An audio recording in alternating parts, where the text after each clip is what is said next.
Coming to my introduction of our project. As I said, my project name is Brain Control Home Automation System. Coming to that introduction part, what do you mean by home automation? Home automation is nothing but a concept that provides an ability to control the electrical and electronic devices at home remotely. This is all about the home appliances. The main aim of our project is to help the paralyzed and physically disabled peoples. So that we are going to control that this project by making use of EEG signals. EEG signals is nothing but electroencephalogram signals. Then what do you mean by EEG signals? Means it is a recording of an electrical activity of the brain from the scalp. Yeah, coming to this proposed system. The proposed system, the aim to control the home appliances, as I said previously, with the help of human attention level. Yeah, as I said, human attention level. Actually, the human attention level ranges between 1 to 100. Then what do you mean by human attention? Means the attention means user level of the mental focusing which occurs during the intense concentration and directed mental activity. Yeah, implementation details. As I said previously, that EEG signals, the main frequencies of the EEG waves are categorized into delta, theta, alpha, and beta. That is, delta wave ranges between 3 hertz or below the 3 hertz, as you're seeing, and this theta waves ranges between 3.5 hertz to 7.5 hertz. When we are going to do some slow activity, on the time the theta wave is generated. The alpha wave. Alpha wave have the wavelength of 7.5 to 13 hertz. Next, coming to beta waves, as you seeing in the diagram. Beta waves range is greater than 14 hertz. Means we are going to perform some fast activities on the time the beta waves is going to be generated. Next, the workflow. How workflow of our project is, initially we're going to capture the brain signals and going to start with it. The brain signal capturing of the brain signals is analyzed as a raw data, and we are going to collect the raw data, collect the raw data from the brain sensor, and analyze the raw data. What we want to do and what we want to switch on or switch off like that. We are going to analyze what part should be done like that, and we are going to give the signals to the relay circuit. Relay circuit is nothing but acts as a switch to turning off and home appliances like that.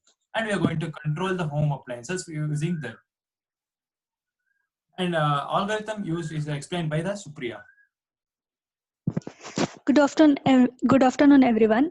Coming to the algorithm part, in our project, we have used the KNN algorithm. Mainly, the k-nearest neighbor algorithm is a machine learning algorithm where it can be used for both classification as well as regression. But in our project, we are mainly used for classification purpose. The two properties which defines KNN well are lazy learning algorithm and non-parametric learning algorithm. Lazy learning algorithm is nothing but it's simply an algorithm which generalizes the data after a query is made.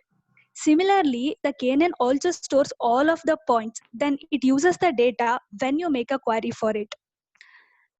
In machine learning algorithm, there are two types. One is parametric learning algorithm and another one is non-parametric learning algorithm.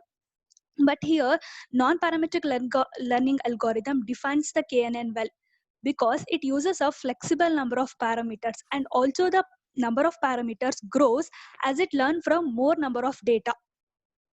Coming to the steps in algorithm. 1 second.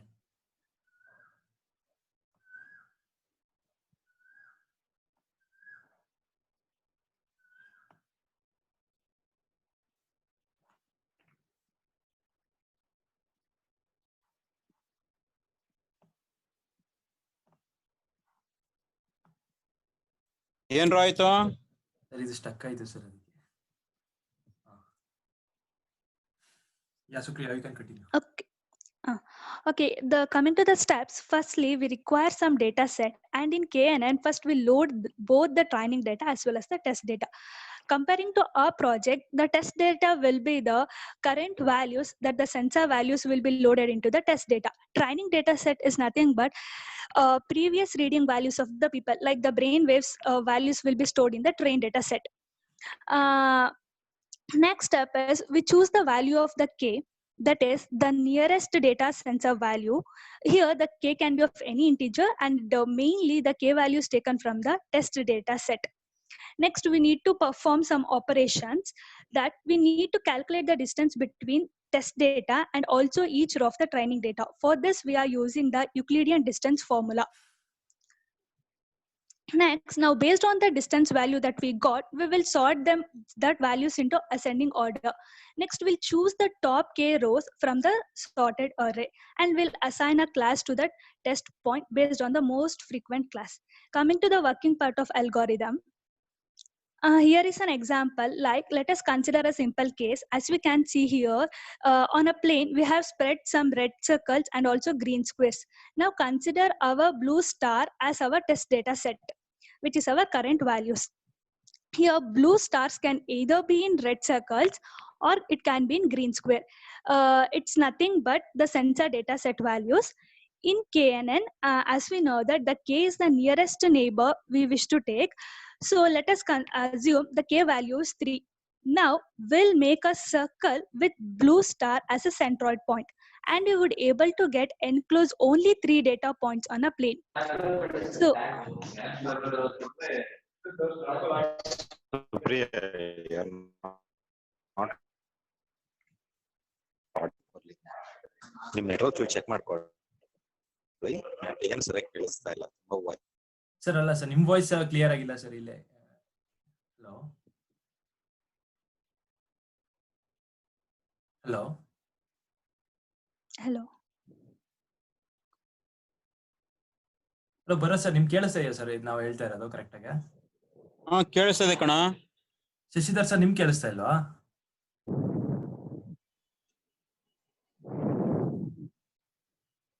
Hello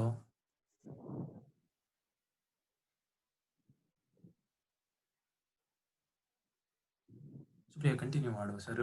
ಅಕಸ್ಮಾತ್ ಕೇಳಿಸ್ತಾರ ಅಂದ್ರೆ ಇಂಟರ್ಪ್ಟ್ ಮಾಡ್ತಾರೆ. Okay. Next slide.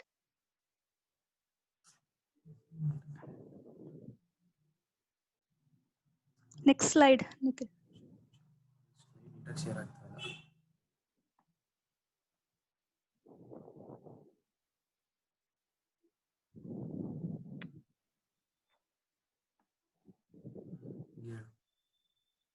Next. So finally,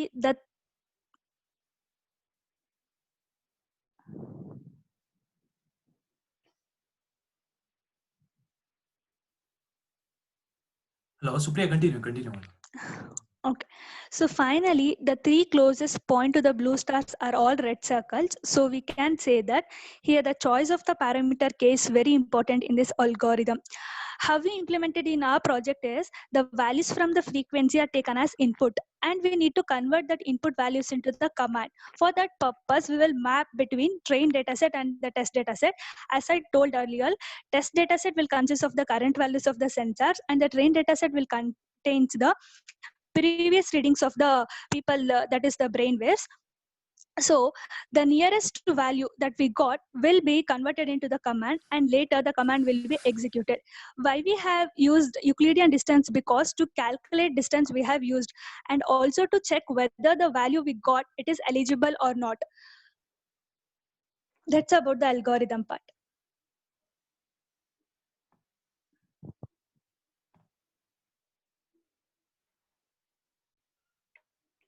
Hello, good afternoon, everyone. I'm going to explain about the design details. So, as my project teammate said, our project consists of mainly microcontroller, which is the Arduino Nano, used in automatically controlled product and devices. Node MCU, which is the Wi-Fi module, which is used to store data.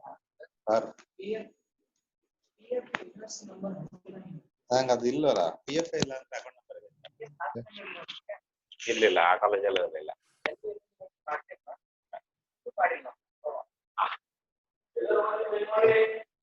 Sir, continue ಮಾಡಲಾ? The Node MCU, which is the Wi-Fi module, which is used to store data to the cloud, and another is the relay, which is the switch which used to turn on and off the devices. It consists of two units, which is the sending unit and the receiver unit. The sending unit consists of a microcontroller and node MCU, and the receiver unit consists of node MCU and the relay with connected with the devices. The brain waves or the EEG waves, which are recorded by the brain wave sensor, which is Neurosky, it sends the captured wave to the microcontroller, which is the Arduino Nano. The signal mapped will be sent to the node MCU and then to the cloud storage. Then in the receiver side, the signal is captured from the cloud storage by the receiving node MCU and sends the control signal to the relay, which is the switch, where it acts as a switch to the device which you need to control. Coming to the implementation part, I'm going to explain about the nano part. Baud rate 57600 is nothing but it's the speed that get connected to the Bluetooth. And Lightout 11, to send data from nano to node MCU, we have used the pin number 11 as a lightout variable. And our device will be connected to the pin number 12 through relay. Just 1, 2, 3 are nothing but these are the pin numbers we are going to use in our model. Byte payload data, byte attention checksum, these declarations are nothing but they are the protocols of attention level. In void setup, we just starting the Bluetooth and we are setting the input and output devices. Byte read 1 byte function will read the data that is continuously generated from the brain sensor. Void brain, actually the main code runs here. This is where the light will be get on or off. In void brain, it collects the data that is generated from the brain sensor. It will be stored into your packets and that packet will be stored in a payload data. And finally, attention level will be stored in a temp variable. Void adjust function is nothing but actually here to adjust the focus level with the help of jumper, we can set the focus level, and also to avoid false trigger, we have adjusted for three variables, that is for focus for 30, focus for 50, and focus for 70. Coming to the node MCU part, in this we are using the UB.Dots cloud. First, we need to create an account in the UB.Dots. As soon as when we create an account, the UB.Dots token will be generated. Then light in read function is used to collect the data that is received from the nano part. And in void setup, we are just starting the Wi-Fi module, and Wi-Fi will be get connected to the UB.Dots through Wi-Fi username and Wi-Fi password. Here the main function runs. The data collected from the nano will be stored in light in read, and then finally it goes and it will be stored in a light variable, and finally it will be sent to the cloud. So as you can see here, this is the database of our project. This is the light indicator database dashboard, which shows whether the current is in off state or in the on state. Coming to the test strategy, the first test is unit testing. In that, registration testing is done. If the scenario is clicking submit without entering the details like username, password, email ID, phone number, then the expected result is system should alert user to fill all the details. And the actual result is pop-up, please fill all the details. And the status is pass. If the scenario is clicking submit without entering the wrong phone number and email ID, then the expected result is system should alert user to fill the valid email address and the phone number. And the actual result is pop-up, please fill valid phone number and the email ID. Status is pass. Next slide.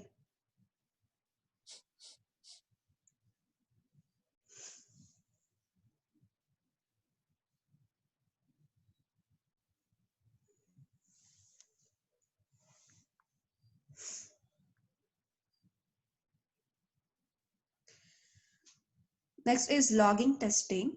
If the scenario is clicking submit without entering the credentials like password and the username, then the expected result is system should alert user to fill all the details, and the actual result is please enter the username and the password. The state and status is pass. Yeah, and then if the scenario is clicking submit without entering the username and the password, and the expected result, clicking submit entering a wrong user and the password, then the expected result is system should alert user to fill all the details, and actual result is pop up invalid user. Status is pass.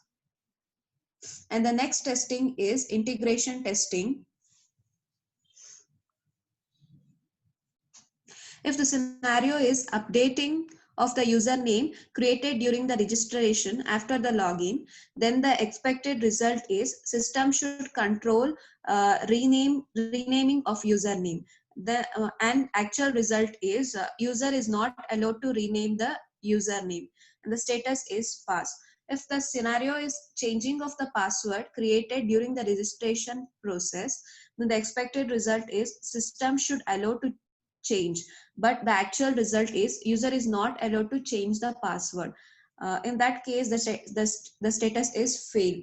If the scenario is node MCU gather data from sensor and sending to cloud server to perform device activity, then the expected result is system should send data from node MCU to server and transmits command to device, and the actual result is sensor will be activated to provide command to device, and the status is pass. And next testing is system testing. In this, the scenario is gathering data from the user as command and transmitting it to node MCU to send the data to the server and link to the widget. Expected result is data gathered from BCI is transmitted to handle the device, and the actual result is data gathered from BCI is transmitted to handle the device, and the status is pass.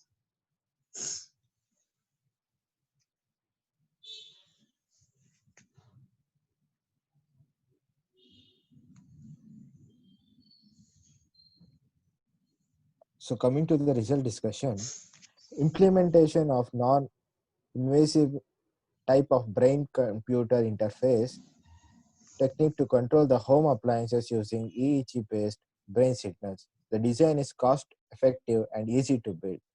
It works on the brain signal for controlling the physical device and the protective password system. Therefore, the paralyzed and the physically disabled people can independently do their work like switching on and off the lights and fans by their own, and the security system can be enriched using this design.